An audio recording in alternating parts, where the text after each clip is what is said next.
Meanwhile, the United Nations called on countries to ban all forced returns of Afghans to their conflict-torn nation following the Taliban's stunning military takeover that triggered panic in Kabul. Again, let's listen in.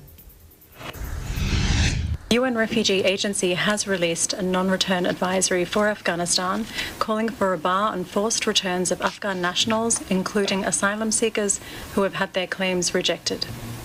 In the wake of the rapid deterioration in the security and human rights situation in large parts of the country and the unfolding humanitarian emergency, UNHCR calls on states to halt forcible returns of Afghan nationals who have previously been determined to not be in need of international protection. However, the fear instilled in a significant proportion of the population is profound and, given past history, thoroughly understandable. Taliban spokespeople have issued a number of statements in recent days, including pledging an amnesty for those who worked for the previous government. They've also pledged to be inclusive. They have said women can work and girls can go to school. Such promises will need to be honored. And for the time being, again, understandably, given the past history, these declarations have been greeted with some skepticism. Meanwhile, gone are Western clothes favored by the fashion conscious in the Afghan capital, with men on the streets now wearing traditional shalwar kameez. And there are hardly any women to be seen.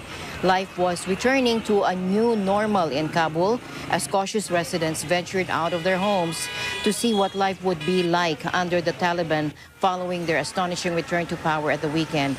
For some, it's as if the last 20 years never happened. Already there are signs that people are changing the way they live to accommodate the return of the new hardline Islamist regime, if not by direct order, then at least for self-preservation.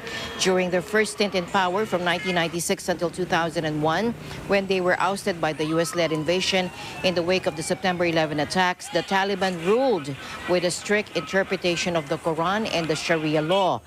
Public floggings, amputations of limbs for thieves, and even executions were scheduled for Fridays, sometimes held at the National Stadium. A ban on mixed schools meant most girls could not get an education, and women were barred from working in scenarios where they may have contact with men.